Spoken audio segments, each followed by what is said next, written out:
Ano ng mga magulang mo kasama mo sa tuwina? Anong masasabi mo sa pag-ibig? Hello? Anong masasabi mo sa pag-ibig? Pag-ibig. Ang pag-ibig ay sadyang abang ganyan. Tiwala sa isa't isa ay kailangan.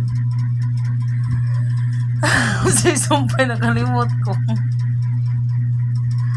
Love moves in mysterious ways, still of mystery of how you ever came to me. It only proves love moves. Masarap pagmahal pero grabe ka rin itong sasaktan. Kaya dapat ang pagmamahal mo ay minsan maganda siyang sabayan pero dapat mo rin siyang pigilan. Kasi pag ikaw lang na in love tapos yung kasama mo hindi na in love, mahirap talaga yan. Kaya dapat sa pag-ibig kayong dalawa ay nagmamahalan para walang problema sa inyong pagsasamahan. Okay? Love is like a rosary that full of mystery. Love is like a river that falling everywhere.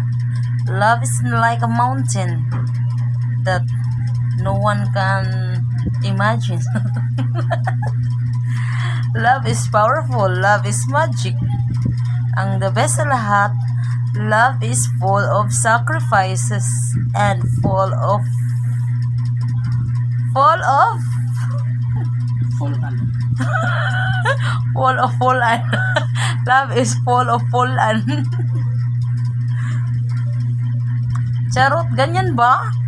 Ang paningin mo sa love, sa pananaw mo sa love, hindi dapat ganyan yung love is like full-an. You know, hindi dapat ganyan pananaw mo kasi pag pumasok ka sa love, dapat bukas sa iyong kalooban at wala kang hinihintay na kapalit. Masaya ka. Importante, masaya ka. Happy ka. At buong ka tatag-tatagan at sa kalooban mo ang pagtanggap sa iyong minamahal. Hindi ka dapat namimili. Basta't ang importante, siya ang tinitibok sa puso mo. Masaya kapag kasama siya.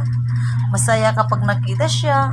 Hindi mo mabubuo ang araw mo at hindi makumplito ang araw mo kung wala siya. Yun ang tinatawag na love, yung happiness at hindi sadness. Pag sinabing sadness, ibig sabihin wala kang love sa kanya, wala kang kaamor-amor. Yan ang masasabi ko, okay?